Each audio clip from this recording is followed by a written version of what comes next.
Nous sommes réunis aujourd'hui ici à Tivaouane à l'occasion de la couverture sanitaire de l'événement Mawlud. Depuis le 12, nous sommes là, le staff régional et le niveau national, avec l'appui que nous avons reçu des autres régions. Mais je commencerai tout d'abord par remercier les autorités qui nous ont permis de démarrer le travail dans les conditions en tout cas meilleures, idéales même. Autorité d'abord de la hiérarchie, le commandement, en l'occurrence le médecin-colonel Moussa Diensar, à travers lui le ministère de la Santé qui est tutelle, mais aussi les autorités locales, dont le gouverneur de région qui a donc diligenté beaucoup de choses par rapport à ce que nous faisons. Donc nous sommes là avec l'équipe complète, le PC disons. Comme vous le savez, nous couvrons le Mawlud dans la région de Thiès à partir de Tivaouane. Comme nous mais nous faisons le tour de la région. Vous allez vous en rendre compte tout à l'heure quand nous entrerons dans les comptes rendus des activités déjà effectuées. Donc le service national de l'hygiène, dans sa stratégie de couverture préventive, a mis le dispositif en place depuis la fin du Magal de Touba. Et nous sommes au total des agents du service national de l'hygiène, 150 éléments, donc positionnés à partir de Tivaouane, avec différentes équipes, donc différentes divisions dans l'organisation du travail. Nous avons une équipe qui se charge des premières activités concernant le traitement des domiciles et de l'espace. Je veux parler des opérations techniques intradomiciliaires et même à grande envergure. Donc cette équipe-là entame le travail et toutes les autres l'accompagnent dans la première semaine. Donc au début, nous sommes tous membres de l'équipe technique qui a déjà fait un pas important dans la réalisation de nos objectifs. Parce que tenez-vous bien, à mi-parcours déjà, nous sommes à 65-70% de couverture. Alors donc, et ça nous reste encore un peu de temps par rapport à ça. Par rapport aux autres, donc je reviendrai là-dessus, je vais m'appesantir un peu sur l'équipe technique qui a réalisé donc un total de 2313 lieux. Quand nous parlons des lieux, c'est principalement des domiciles qui sont au nombre de 2210, des écoles, mais aussi des daras au nombre de 46, des mosquées 26, des services administratifs, parce que ça aussi ça fait partie des structures que nous protégeons, et donc pour un total de 3213 lieux, avec 18 155 pièces traitées. Donc vous voyez donc déjà le parcours réalisé. Nous avons démarré par donc, le porte-à-porte au niveau de l'esplanade donc des mosquées, les aviers, et Cheikh Khalifa, Serigne Mam Malik, et donc Seigne Babakar. Donc nous avons fait l'AED autour de toute cette superficie-là, y compris la résidence, la nouvelle résidence donc, qui s'impose avec sa taille. Nous l'avons traité. Ensuite, nous avons pris les listes auprès des autorités religieuses, les listes de tous les autres sites d'hébergement, et nous les avons pratiquement réalisés au niveau de Tivaouane, en tout cas au moins à 80-85%. Nous avons aussi traité l'espace avec donc nos nouveaux moyens d'intervention, avec les appareils qui sont ultra performants. Nous avons donc procédé à la fumigation de Tivaouane avant-hier. Tout comme nous l'avons fait à Thiénaba, avant-hier aussi, nous avons fait Thiénaba. Il faut dire que dans le lot de lieux traités et de pièces dont j'ai fait allusion tantôt, il faut donc donner la part à Thiénaba, où nous avons fait pratiquement plus de 400 lieux.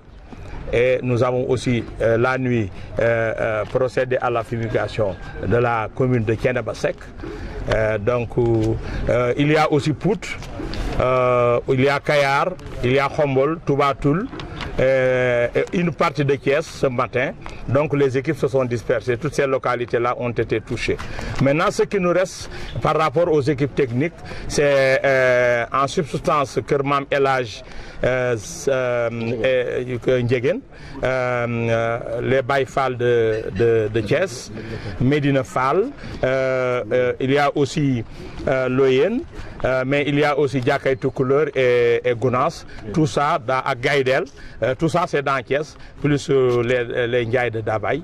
Donc à Thiès, nous sommes demain à Thiès avec plusieurs équipes pour faire ça, parce que nous l'avions programmé ce matin, mais il y a des CRD. Monsieur le gouverneur nous a demandé donc de laisser les autorités religieuses venir participer au CRD et d'enchaîner donc. Nous n'avions pas interrompu le travail, mais nous avions donc ciblé d'autres localités. Donc nous sommes à mi-parcours dans une progression extraordinairement appréciable par rapport à l'équipe technique. Donc à ce niveau-là, nous avons consommé pratiquement 230 litres de produits insecticides parce que c'est la molécule avec laquelle nous traitons donc les vecteurs et les nuisibles. Par rapport à l'équipe technique, en gros, donc c'est comme ça que nous avons procédé. Avec au moins par jour 10 équipes, 10 véhicules donc, qui se dispersaient au début dans les quartiers, dans les différents quartiers, ensuite avant d'aller au niveau des localités dont j'ai fait allusion tantôt. Donc pour les équipes techniques, c'est un peu ça, en résumé, ce que nous avons fait. On peut retenir donc 2313 lieux, dont 400, à peu près un peu plus de 400 à Thiénaba, à Pout, à Kayar, à Khombol, à Toubatoul. Nous avons aussi procédé donc à la fumigation de Thiénaba et de Tivaouane. Maintenant, pour la deuxième équipe, par rapport au contrôle de la qualité de l'eau, là aussi, vous savez, quand nous rassemblons les gens, il faut que nous veillons vraiment sérieusement à l'eau consommée, l'eau mise à la disposition des pèlerins. Donc il y a une équipe eau qui est dirigée par donc l'officier Doudou Philippe Diouf, le chef de la brigade de la sous-brigade d'hygiène de Popenguine, donc qui va réceptionner tous les camions citernes qui viennent appuyer, qu'ils soient des citernes de l'État, mises à la disposition de l'organisateur privé par les services techniques de l'État, dont l'hydraulique et consort, mais aussi les privés qui sont là. Donc nous lançons l'appel pour tous ceux qui détiennent des camions pour eau de passer par le service d'hygiène afin que donc le capitaine Diouf puisse voir le contenant, le camion. Parce qu'en réalité, vous n'ignorez pas qu'il y a des camions qui sont prêtés ou bien qui sont mis à la disposition des marabouts et qui travaillent dans les chantiers, dans les chantiers de construction de routes. Or, on sait que nous sortons de l'hivernage et que souvent aussi ces camions-là vont aller chercher de l'eau dans les marigots. Pour l'arrosage des routes, ce n'est pas contre-indiqué. Mais pour la consommation humaine, ces camions-là, il faut qu'ils passent, qu'on vérifie la propreté et l'étanchéité avant de les mettre en route et de les suivre. Maintenant, ces camions-là sont suivis. Nous faisons des prélèvements sur ces camions pour voir la qualité de l'eau. Il y a aussi également l'équipe de la communication. Ils entrent dans les maisons, ils délivrent les messages. J'ai parlé de traitement de l'eau à domicile, ils vont le faire. J'ai parlé je parle de lavage des mains, c'est important. Donc les messages vont être apportés au niveau de cuisine, comment les accompagner pour la fabrication de certains aliments à manger cru, de certaines boissons, parce que dans les grandes cuisines aussi on fait vraiment des jus de fruits extraordinaires que les Tchamènes et les Talènes là aiment beaucoup. Mais il faut quand même qu'on les accompagne sur le plan hygiène pour que ça ne constitue pas de source de contamination. Sur tous ces aspects-là, nous avons une équipe complète qui est appuyée par des volontaires que la mairie de Tivaouane a mis à la disposition du Service national de l'hygiène. Ils sont au nombre de 150. Au passage, nous remercions M. le maire de Tivaouane pour cet appui qu'il fait depuis des années. Donc, ce personnel-là, en plus des activités techniques sur lesquelles il nous aide, aussi nous appuie dans la communication de proximité par rapport aux messages qui portent sur la promotion des bonnes pratiques d'hygiène. Il y a aussi l'équipe de police de l'hygiène je vais directement l'appeler police de l'hygiène, parce que ERP, c'est les établissements recevant du public. Il y a une équipe fortement composée de réprimeurs entre guillemets. Les puristes me pardonneront la création du mot si ça n'existe pas. En tout cas, ceux qui vont faire la police de l'hygiène, parce que nous n'entendons pas laisser les gens sous quelque prétexte que ce soit, même s'ils veulent de l'argent, en tout cas mettre à la disposition du consommateur des aliments ou des produits alimentaires qui peuvent en tout cas influer de façon défavorable à la santé. Donc nous entrons dans tous les ERP, les boutiques, en tout cas tous les lieux où on vend des aliments, où on les expose, ou de l'eau, parce que le premier aliment c'est l'eau, en tout cas pour veiller à ce que ces aliments-là ne soient pas des aliments périmés d'abord. Donc les produits périmés, mais également les produits qui ne sont pas périmés mais qui sont altérés. Parce qu'il y a des produits qui s'altèrent avant même la date de péremption, notamment le lait et ses dérivés, et certaines denrées qui sont très fragiles compte tenu de la température assez élevée en cette période de la journée, n'est-ce pas?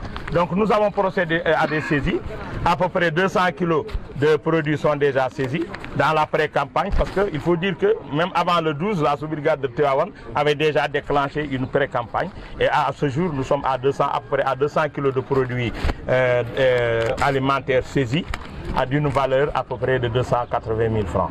Donc c'est principalement des boissons sucrées, des bouillons, du lait, en tout cas par rapport à ces aliments-là que nous utilisons en grande quantité lors de ces événements-là dans le Berne. Donc il faut être très vigilant. Même les étiquettes qui tiennent encore peuvent être de fausses étiquettes. L'étiquetage est une voie que les gens se empruntent pour faire la fraude. On enlève des étiquettes qui sont périmées et on les remplace. Tout ça là, nous ouvrons l'œil et nous appelons à la population à ouvrir l'œil. Tous les usagers, tous les consommateurs, quand ils vont au marché, ils prennent le temps de regarder ce qu'ils achètent. Maintenant, s'ils achètent et qu'ils ne connaissent pas, une fois à la maison qu'on constate que ce n'est pas bon, il faut qu'on nous signale là où ils l'achètent. Nous, on remonte pour vraiment saisir. Parfois, nous remontons jusqu'au grossiste et nous saisissons des quantités extraordinaires.